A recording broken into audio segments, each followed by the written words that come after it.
When my sister and I left the orphanage, all we inherited was Uncle's farm. But the sealed room behind the hayloft told another story. What we discovered there wasn't just about our past. It was about choosing a future we never knew we had. If you've ever felt like your life was decided for you, I hope you'll stick around for this. Maybe subscribe and join a community of people who know what it's like to find your own path. The bus ride was the longest 3 hours of my life. Every rattle of the window, every groan of the engine felt like a countdown. I was 18, officially an adult according to the state. Maya, my sister, was 16, which meant she was my responsibility now. She sat beside me, her head leaning against the cold glass, watching the gray, rain-slicked landscape of upstate New York slide by. She hadn't said a word since we left the gates of the St. Jude's Home for Children, the only place we'd really known for the last 6 years. I didn't blame her. There were no words for this feeling. It wasn't freedom, not yet. It was just uncaging, a different kind of exposure. In my pocket, my fingers kept tracing the outline of a single, tarnished brass key taped to a folded piece of paper.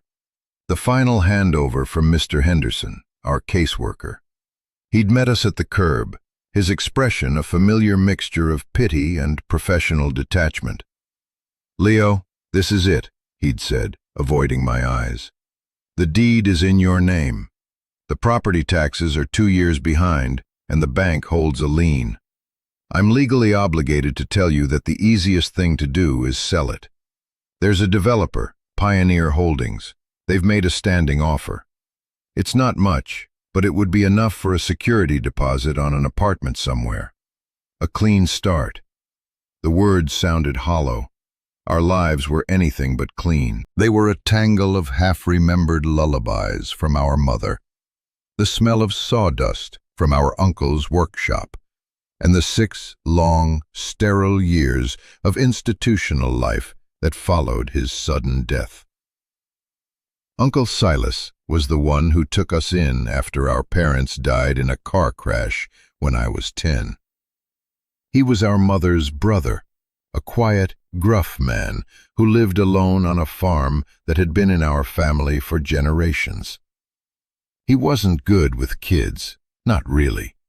He showed affection through actions, not words. Fixing my bike chain without being asked, leaving a slice of apple pie on the counter for Maya, teaching me how to read the weather in the clouds. Then a heart attack took him while he was mending a fence line. We were 12 and 10. With no other family, we became wards of the state, St. Jude's. Now, at 18, the state was done with me. The farm, our only link to him, to our family, was ours, or rather, the debt was ours.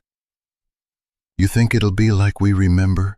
Maya's voice was small, a whisper against the hum of the bus. I looked at her, really looked at her. Her dark hair was longer now, and there were shadows under her eyes that hadn't been there a year ago. She was trying to be brave for me. I had to be brave for her. "I don't know," I answered honestly, my voice rough. "It's been a long time." The bus wheezed to a stop at a crossroads marked by a rusty, bullet-pocked sign that read, "Oakhaven, 5 miles." This was our stop. The driver grunted and jerked his thumb towards the door. We were the only ones who got off. We stood on the shoulder of the empty road with our 2 duffel bags, the damp air clinging to our clothes. The bus pulled away, its red taillights shrinking into the mist, leaving us in a profound silence broken only by the drip of water from the pine trees. It was a 5-mile walk. We started down the cracked asphalt, the landscape growing more familiar with every step. The old miller's pond, the collapsed barn with the faded hex sign, the winding creek that ran parallel to the road. This was the geography of our childhood, a map I thought I'd forgotten. But it was still there, buried under years of routine and quiet survival. My duffel bag felt heavier with each step, not from the weight of my few possessions, but from the weight of that key in my pocket. Mr. Henderson's words echoed in my head. A clean start. Sell the land. It was the sensible thing to do, the logical choice. But logic had very little to do with the feeling that was rising in my chest. A fierce, protective loyalty to the one man who had tried to give us a home. We turned onto the dirt driveway an hour later, my legs aching and my mood grim. The place was worse than I had imagined. The white paint on the farmhouse was peeling away in long, curling strips, revealing the weathered gray wood beneath. The porch roof sagged dangerously in the middle, and a shutter hung from a single hinge, banging softly in the breeze. The fields, which I remembered as neat rows of corn or alfalfa, were overgrown with weeds as tall as I was. It didn't look like a home. It looked like a grave. Tacked to the front door was a bright orange piece of paper, protected by a plastic sleeve. A final notice of foreclosure. The words swam before my eyes. Pioneer Holdings, LLC. The same name Mr. Henderson had mentioned. They weren't just making an offer, they were closing in. I unlocked the door. The key turned with a grating shriek, the sound of metal that hadn't moved in years. The air that hit us from inside was thick and musty, the smell of dust, decay, and trapped memories. We stepped in, and I flicked a light switch out of habit. Nothing happened. The power was cut, of course. In the dim gray light filtering through the grimy windows, we could see the outlines of furniture draped in white sheets, like ghosts in a waiting room. It was all there. The lumpy sofa where Uncle Silas used to fall asleep with a book on his chest. The big wooden table where we ate our meals. The stone fireplace, its hearth cold and black. I walked through the downstairs, my boots echoing on the wooden floors. I touched the dusty sheets, the cold window panes. This was supposed to be a homecoming. It felt like trespassing. Maya found me in the kitchen, staring at a calendar still hanging on the wall. It was flipped to August, 6 years ago. A picture of a red tractor. A circle was drawn around the 15th, the day he died. "Leo," she said softly, "what are we going to do?" I turned from the calendar, from the ghost of that last day. I looked at my sister, standing there so small and lost in the cavernous, dying house. And the doubt, the fear that had been a low hum in the back of my mind, became a roar. Mr. Henderson was right. This was a mistake. This place wasn't a sanctuary. It was an anchor, pulling us down. "We'll stay the night," I said, trying to keep my voice steady.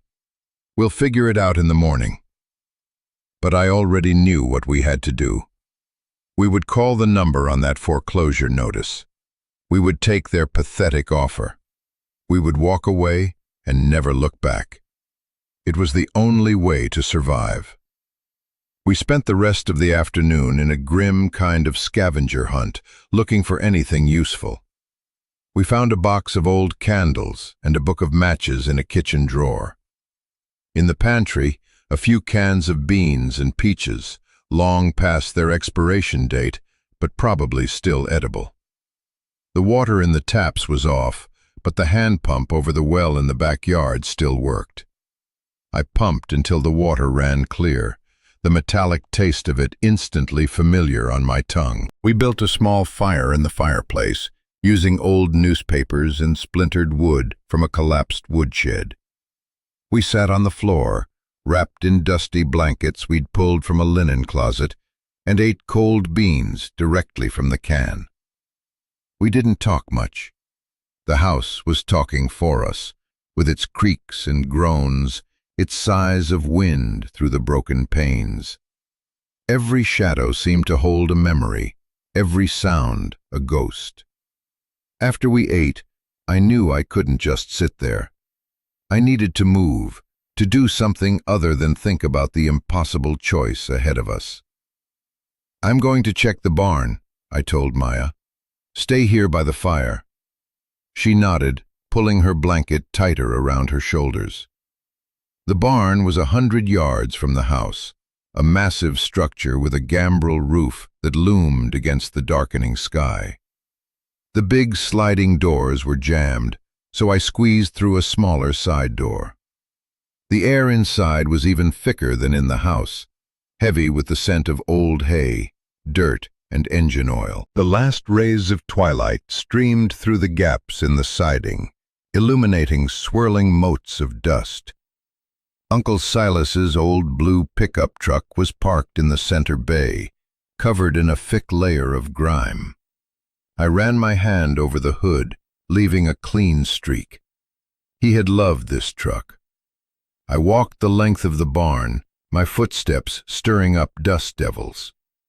The stalls were empty, the feeding troughs filled with cobwebs.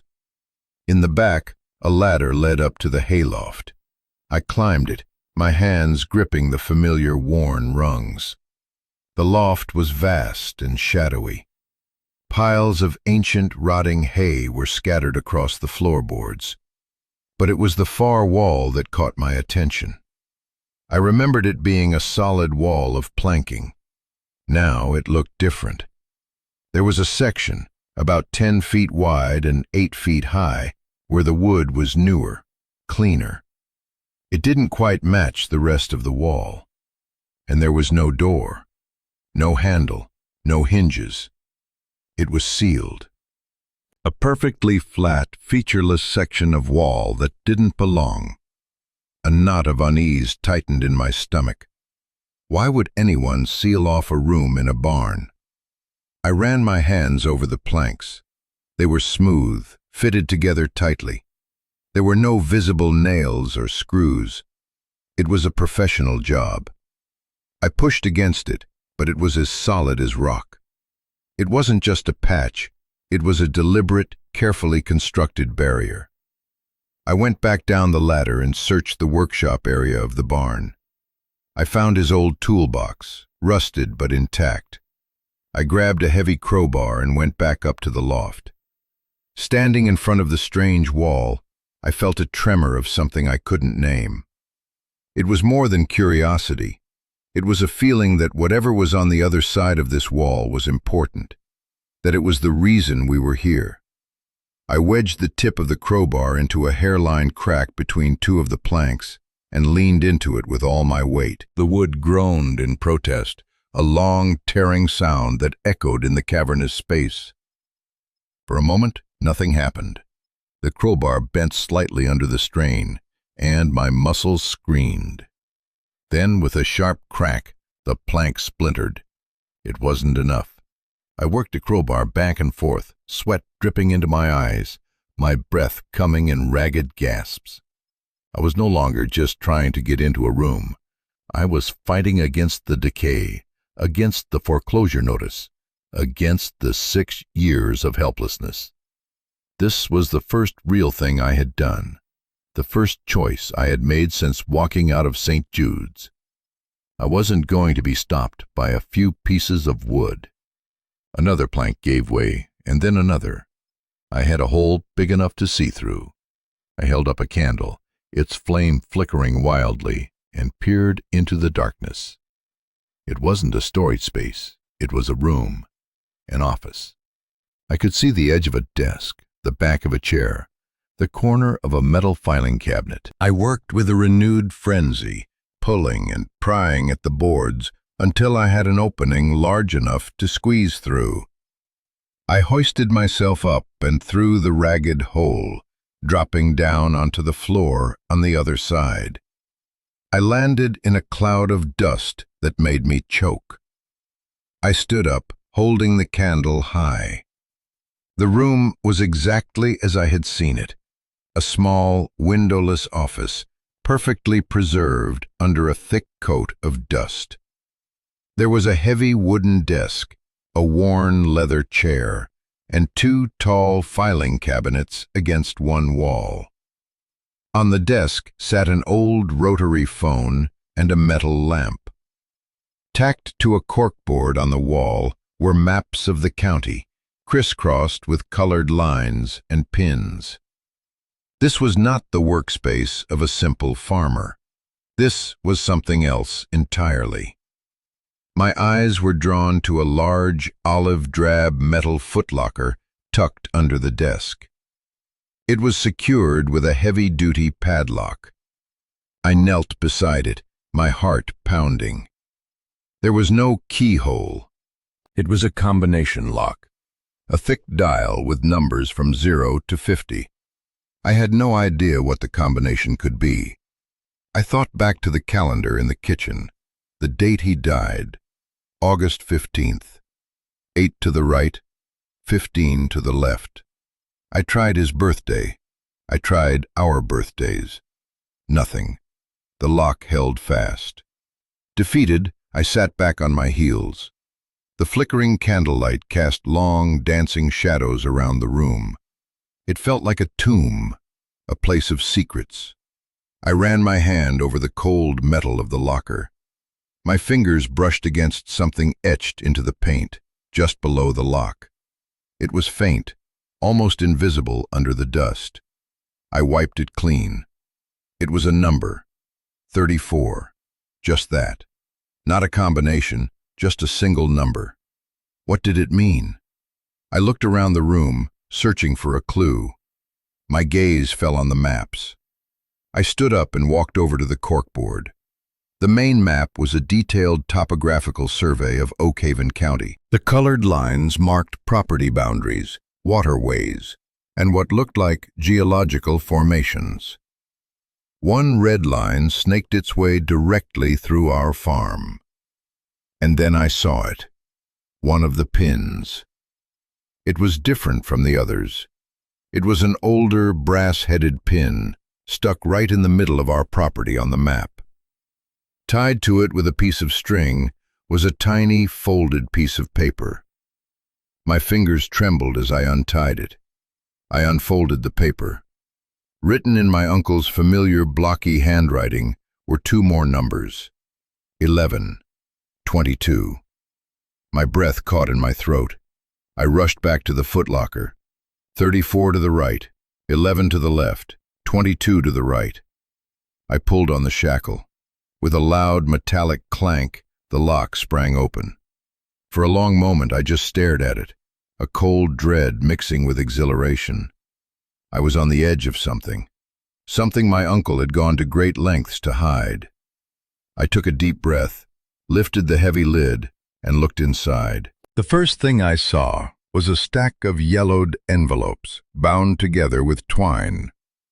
On the top envelope, in that same blocky script, was my name, Leo. I carried the stack of letters back into the house, my mind a whirlwind of confusion and fear. Maya was asleep by the dying fire, her face peaceful in the flickering orange light. I didn't wake her. This felt like something I had to face alone first. I sat down at the dusty kitchen table, arranged the candles to give me enough light, and untied the twine. The letters were thick, written on heavy paper that had gone soft with age. They weren't dated.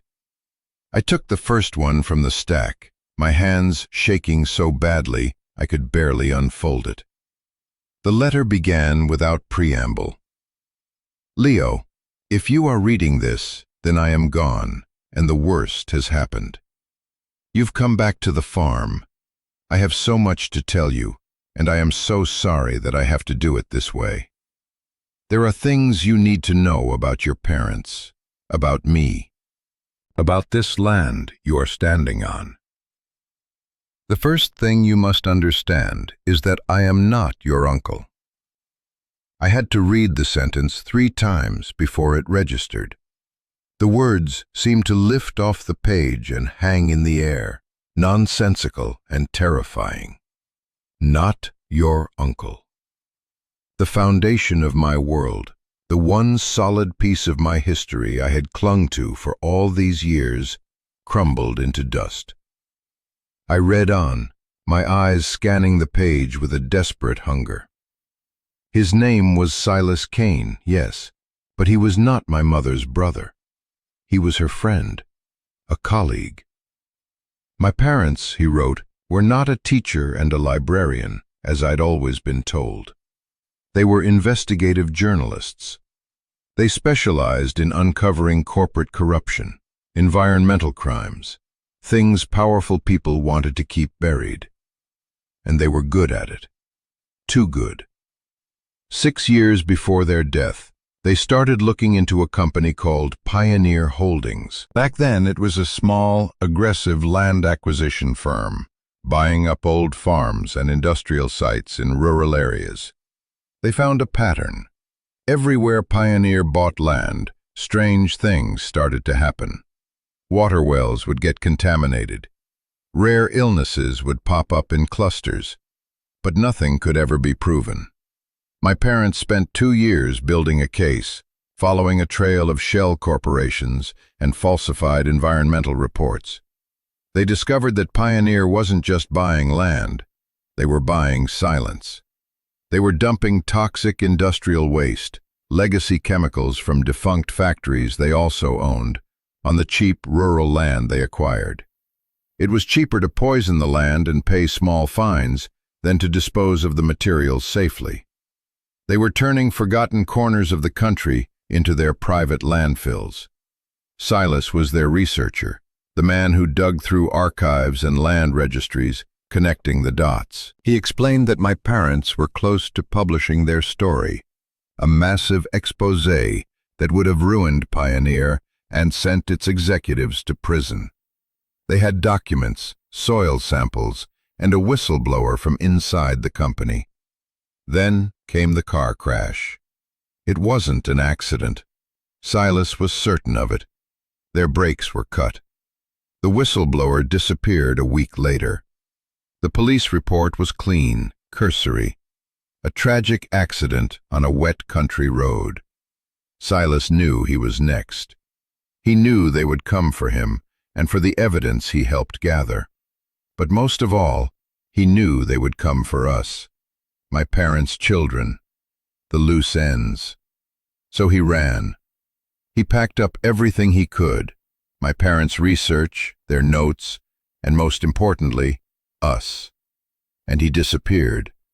He brought us here, to this isolated farm he had bought years before under a false name, a place off the grid, a place to hide. He became Silas, the gruff, reclusive farmer. He became our uncle. He invented the story of our parents' simple lives and simple deaths, because the truth was too dangerous.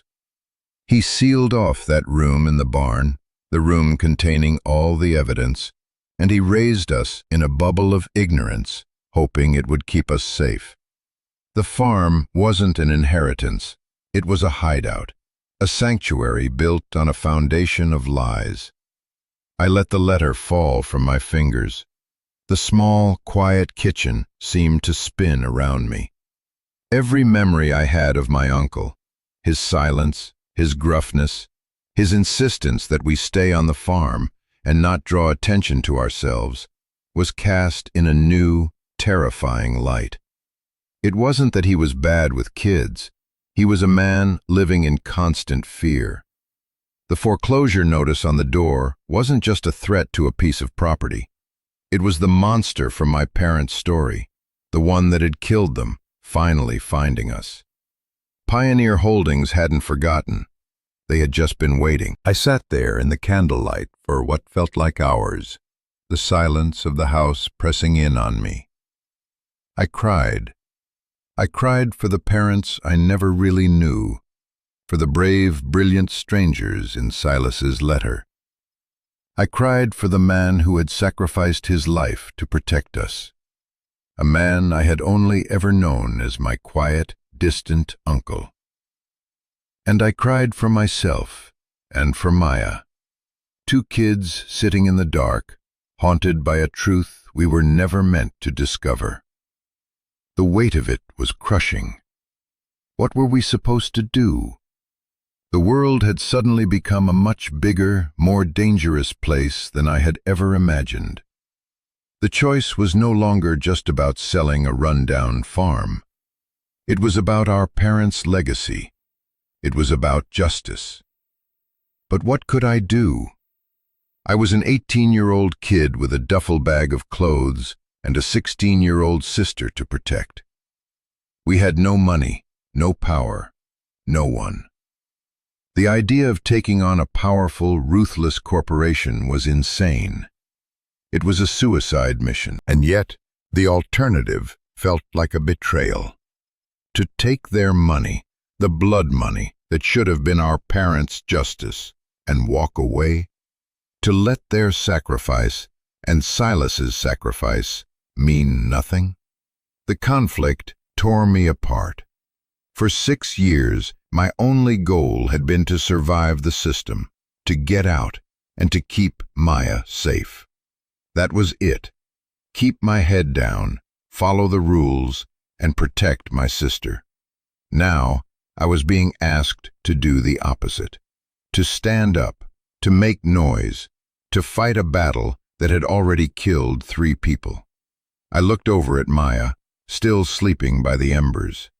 Her face was so young, so innocent. Silas had lied to us to protect that innocence. If I told her the truth, I would be destroying the last of it. But if I didn't, I would be making this choice for both of us, alone. The first hint of dawn was beginning to lighten the sky, turning the black window panes a soft, bruised purple. I knew I couldn't sit there forever. I had to read the rest of the letters. I had to know everything. I spent the entire next day in that hidden room, poring over the contents of the footlocker, while Maya, bless her heart, cleaned the downstairs of the farmhouse, trying to make the place feel a little more like a home. I told her I'd found some of Uncle Silas's old journals and wanted to read them. It was a half-truth, but it was the best I could do. I couldn't bring her into this nightmare until I understood its full scope. The footlocker contained more than just Silas's letters.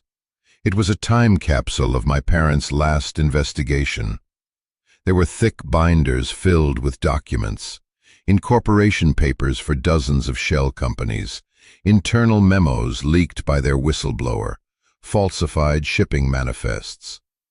There were soil and water analysis reports from independent labs, showing lethal concentrations of heavy metals and carcinogens in areas surrounding Pioneer's properties. There were photographs, pictures of rusted, leaking barrels half buried in the woods, pictures of discolored streams and dead fish. And there were cassette tapes, dozens of them. I found an old battery-powered tape recorder in one of the filing cabinets, and, miraculously, it still worked. I put in the first tape. A man's voice, nervous and strained, filled the small, dusty room. It was the whistleblower. He spoke of secret nighttime convoys, of falsified records, of the systematic poisoning of land and water. He named names, dates, locations. He sounded terrified, but also determined. He was risking everything to get the truth out. Listening to his voice, the voice of a man who had likely been murdered for his courage, sent a chill down my spine. This wasn't abstract anymore. This was real. These were real crimes, with real victims. My parents were 2 of them. Silas was another. This man on the tape was a 4th. How many others were there? How many families living near those poison sites were sick, or had lost someone, without ever knowing why? The scale of it was staggering. It wasn't just about our family. It was about dozens of communities, all sacrificed for profit. The final letter from Silas was at the very bottom of the box. It was different from the others, shorter, more personal. "Leo," it began, "by now you know the truth. I hope you can forgive me for the lies. I did what I thought was best to keep you and Maya safe. Safety was all that mattered to me, but I was a coward in my own way. Your parents were the brave ones. They believed that the truth was worth fighting for, no matter the cost. I just wanted to run. Now, you have a choice to make. A choice that should have been mine, but I wasn't strong enough to make it. In this locker, you have everything you need to expose Pioneer Holdings. All the evidence your parents gathered. It's probably enough to destroy them, but they will fight back, and they will fight dirty. They will come after you, just as they came after your parents. Taking this public will put you and Maya in grave danger. There is another option. Taped to the bottom of this footlocker is an envelope. It contains all the cash I saved over the years. It's not a fortune, but it's enough. Enough for you and Maya to disappear. Get new names, move to the other side of the country, and start over. No one would blame you. You could have that clean start everyone probably thinks you deserve. You could be safe. The choice is yours, Leo. Justice or safety.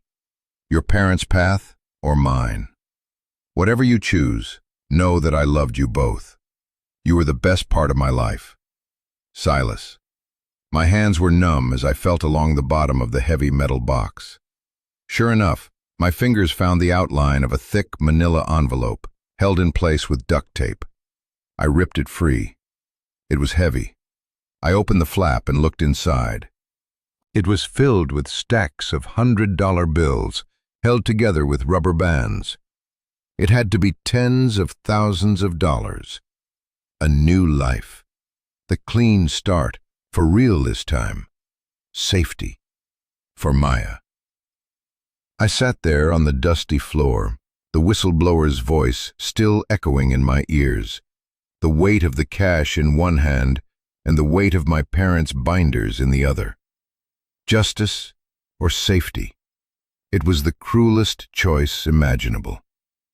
I thought about the past 6 years, the beige walls of the group home, the well-meaning but overworked staff, the constant feeling of being a number, a case file.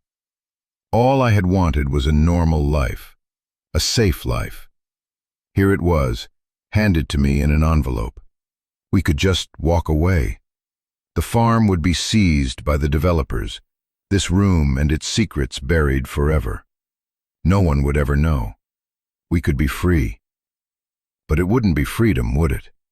It would be running, just like Silas ran. And we would be running for the rest of our lives, always looking over our shoulders, always knowing that we had let our parents' killers win. We would be haunted not by the truth, but by our silence. What kind of life would that be for Maya? A life built on fear? A life where we taught her that when things get hard, when you see injustice, you take the money and you run? That wasn't the lesson I wanted to teach her. That wasn't the brother I wanted to be. I looked at the evidence piled around me. It felt sacred. It was my parents' last will and testament. It was their legacy. And it was now my responsibility. The choice was clear. It was terrifying, but it was clear. We weren't going to run. I finally told Maya everything that evening. We sat at the kitchen table, the single candle between us, throwing our shadows long and distorted against the wall. I laid it all out. The lies about our parents, the truth about Silas, the evil of Pioneer Holdings, and the contents of the footlocker. I didn't spare her the details. She deserved the whole truth. She listened without interrupting, her eyes wide, her hands clenched in her lap. When I finished, she was silent for a long time. The only sound was the wind whistling through a crack in the window frame. "So," she finally said, her voice barely a whisper, "our whole life has been a lie." "A lie to protect us," I corrected gently. He did it to keep us safe. "And now?" she asked, looking right at me. "Are we safe now?" "No," I said, the word hanging heavy in the air. "I don't think we are, but we have a choice. We can take the money Silas left and disappear, or we can use what Mom and Dad found and fight." I held my breath, waiting for her response. She was 16. She deserved a normal life, a chance to be a kid without the weight of the world on her shoulders. If she wanted to run, I would run with her. I would do it for her. She looked down at her hands, then back up at me. There were tears in her eyes, but her gaze was steady, resolute. "They were heroes," she said. "Mom and Dad and Silas. They were all heroes." "Yeah," I said, my throat tight. "They were." "What do heroes do, Leo?" she asked, a challenge in her voice. "They don't run." A slow smile spread across my face. It was the first real smile I'd had in years. In that moment, she wasn't my little sister anymore. She was my partner. We were in this together. The next morning, we made a phone call. I had found the name of a local lawyer in a phone book at the general store, Ms. Albright. Her office was a small, unassuming storefront on Oak Haven's Main Street. She sounded surprised to hear from us, but agreed to meet. We walked into her office, a room that smelled of old paper and coffee, feeling like two children playing dress-up. Ms. Albright was a woman in her late 50s with sharp, intelligent eyes and hair pulled back in a severe bun. She looked us up and down, her expression unreadable. "You're the Kane kids," she said. It wasn't a question. "I handled your uncle's will. I'm sorry for your loss. I'm also sorry about the state of the property. I assume you're here to discuss the offer from Pioneer Holdings." "No," I said, my voice steadier than I expected. "We're here to discuss this." I hefted the heavy cardboard box containing the binders and tapes onto her desk. "We found this on the farm. It belonged to our parents." For the next 2 hours, we laid out the story. Ms. Albright listened patiently, her face a mask of professional neutrality. She occasionally stopped me to ask a sharp, clarifying question, but otherwise, she just listened. She read pages from the binders. She looked at the disturbing photographs. When I was finished, she leaned back in her chair and steepled her fingers, her eyes closed. The silence in the small office was deafening. I felt a surge of panic. Maybe she didn't believe us. Maybe she thought we were crazy, two traumatized kids spinning a wild fantasy. Maybe this was a huge mistake. Finally, she opened her eyes. They were no longer neutral. They were blazing. "I've been a lawyer in this town for 30 years, she said, her voice low and even. "I've seen Pioneer Holdings come in and buy up family farms for pennies on the dollar. I've heard whispers, rumors about sick livestock, about strange smells from their properties at night. But I never had anything to go on.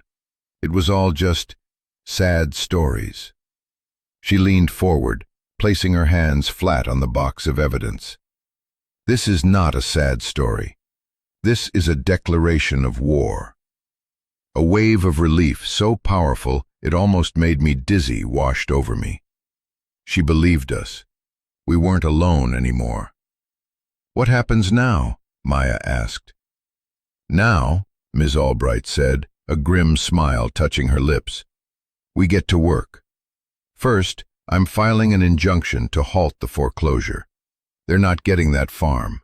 That farm is now evidence in a crime. Second, I'm making copies of everything. Everything. The originals go into a bank vault. Third, I'm making some calls. I know a few journalists in the city. real ones, the kind that don't scare easy. This story is going to be told. The weeks that followed were a blur. Ms. Albright was a force of nature. True to her word, the foreclosure was halted.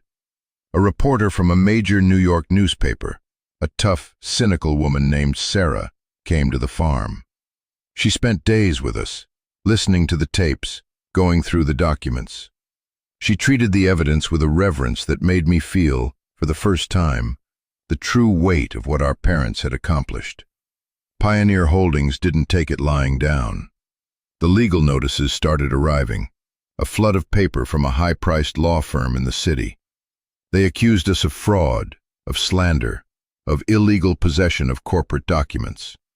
They sent private investigators to snoop around town, asking questions about us, about Silas.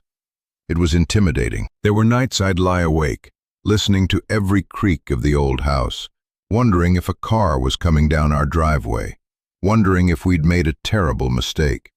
But then I'd look at Maya, who was now working beside me, cleaning the house, tending to the small vegetable garden Silas had kept behind the house, which we were determined to bring back to life.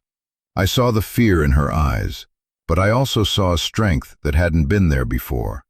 We weren't hiding anymore, we were fighting. And something else started to happen. The community, which had at first been wary of us, started to change. Mr. Gable, the old farmer from down the road, showed up one day with his tractor and spent an entire afternoon mowing our overgrown fields, just because. He didn't say much, just grunted. Silas was a good man, quiet, but good. The woman who ran the general store started giving us a discount, slipping extra eggs or a loaf of bread into our bags. People would nod at us in town, a silent acknowledgement. They knew who we were. We were the Kane kids. We were Silas's family. We were staying.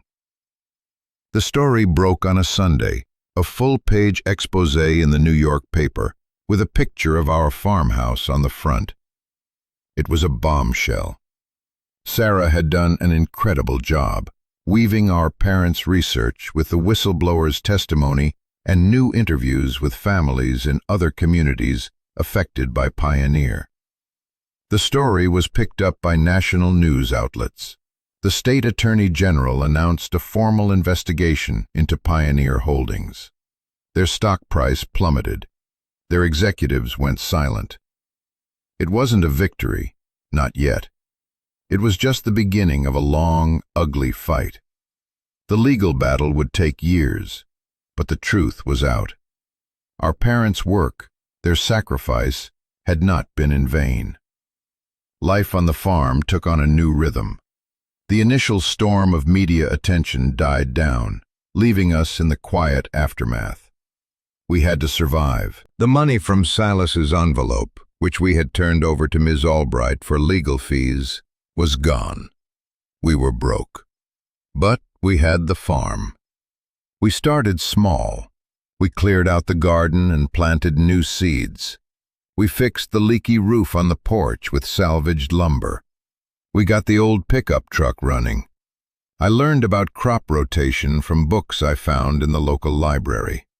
Maya learned how to can vegetables, filling the pantry shelves with jars of tomatoes and beans, a colorful defense against the coming winter. It was hard, relentless work. My hands became calloused, my back ached constantly. There were days I would collapse into bed, too tired to even think, and wonder if we were crazy. We could have been anywhere, living a normal life. Instead, we were here, trying to resurrect a dying farm, tied to a legal battle that overshadowed our entire future. But then there were moments when I'd be standing in the field at dusk, the setting sun turning the sky orange and purple, and a sense of peace would settle over me that I had never known. This land wasn't just dirt and weeds. It was our history. It was our legacy. We were tending to the one thing our family had left. We weren't just surviving. We were building something. We were putting down roots. I think this is a good moment to pause and just talk to you, directly. If you've made it this far, Thank you. This story is hard to tell, and it means a lot that you're here listening.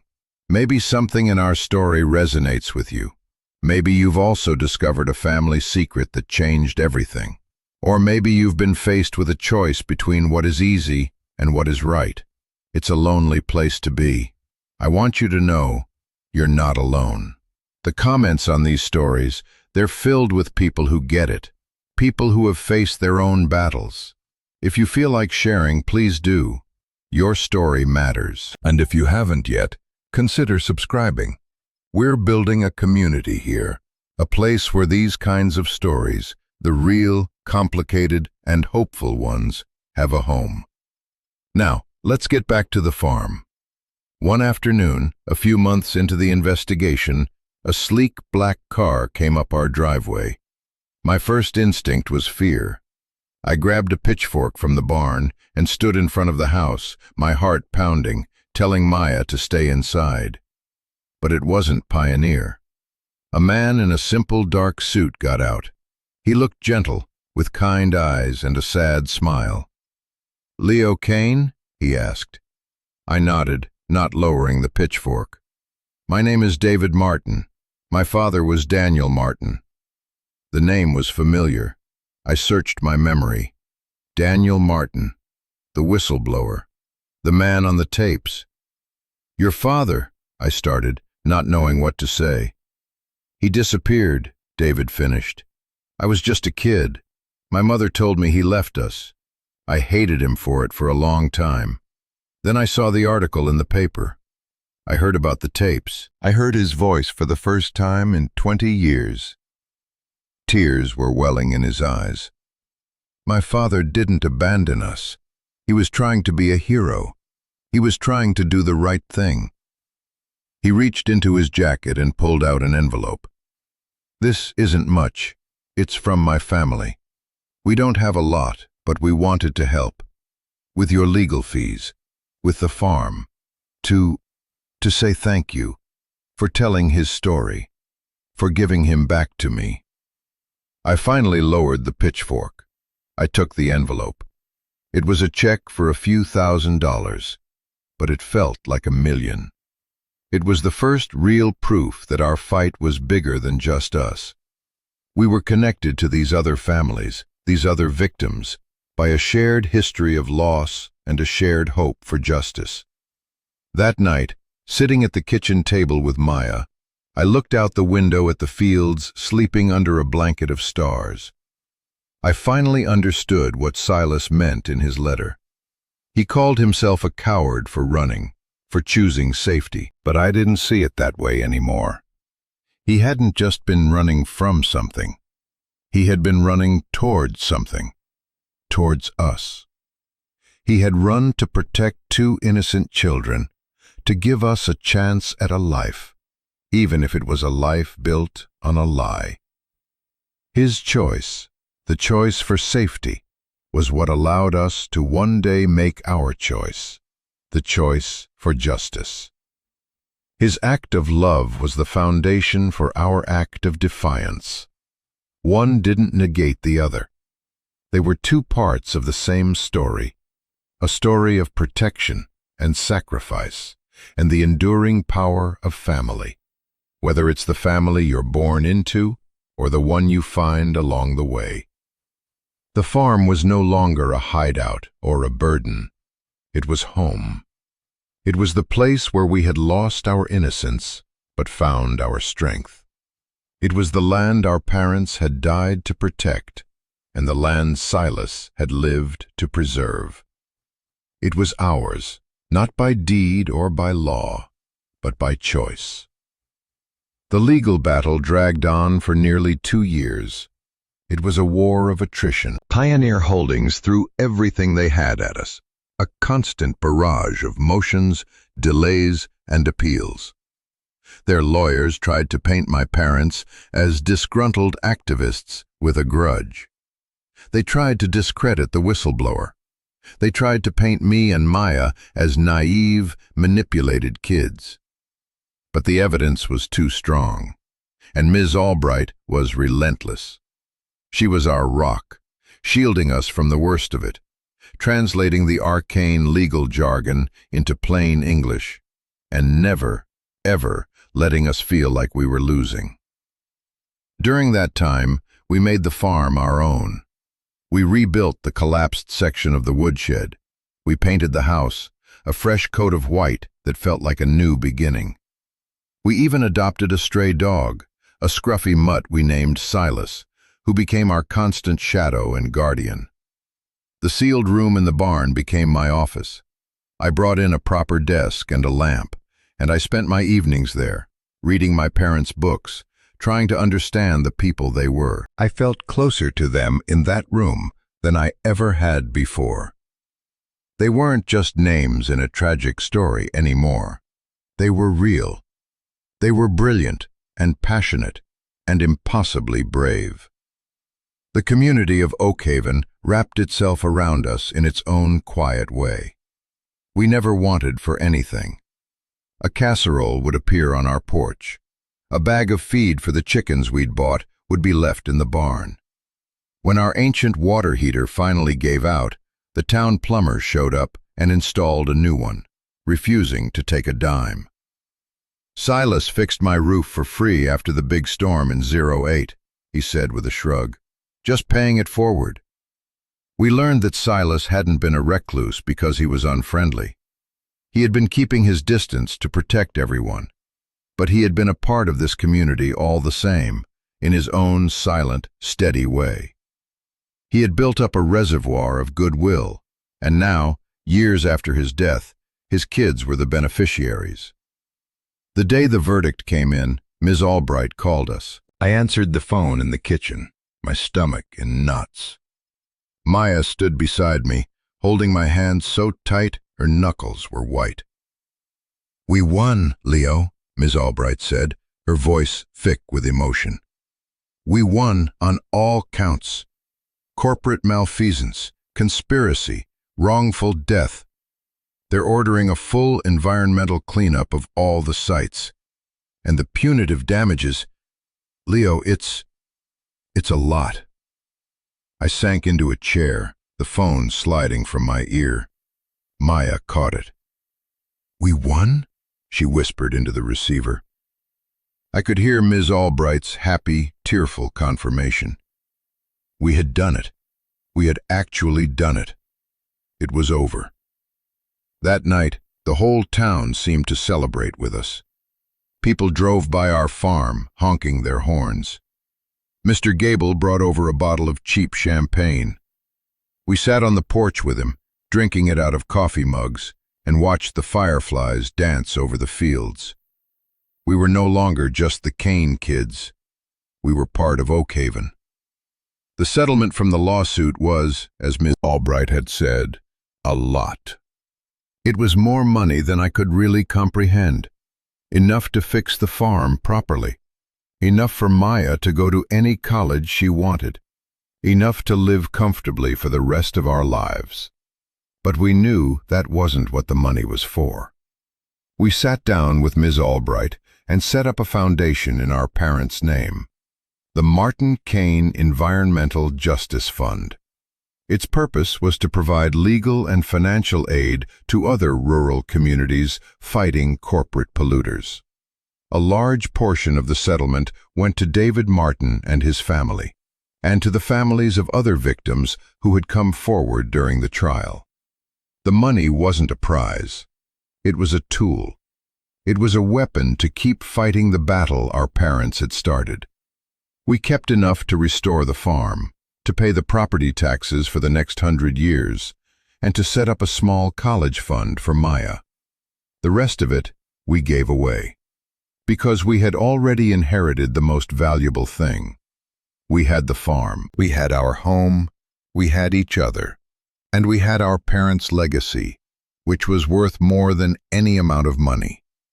Today, 5 years have passed since that first day we walked up this driveway. The farm is thriving. The fields are planted, the barn is full of hay, and the house is filled with light and laughter. Maya is in her 2nd year of college, studying environmental law. She wants to be the next Ms. Albright. I'm still here, running the farm. It turns out I'm a pretty good farmer. I feel my uncle, Silas, with me every day. In the solid feel of a hammer in my hand, in the smell of the earth after a rain, in the quiet satisfaction of a hard day's work. I'm not haunted by the past anymore. I'm guided by it. The farm is no longer a place of secrets and fear. It's a place of truth and healing. It's a testament to the idea that an inheritance isn't just something you're given, it's something you choose to accept. It's the responsibility to carry a story forward. Sometimes, I walk up to the hayloft and look at the wall that used to seal off the hidden room. I never repaired it. I left the ragged opening there as a reminder. A reminder that sometimes you have to break things open to find the truth. You have to tear down the walls that were built to keep you safe in order to become the person you were meant to be. Our story could have ended so differently. We could have taken the money, we could have run, and no one would have blamed us. But we chose the harder path. We chose to stay, to fight, to honor the sacrifices of those who came before us. And in doing so, we found not just justice, but a home. We found a community. We found ourselves.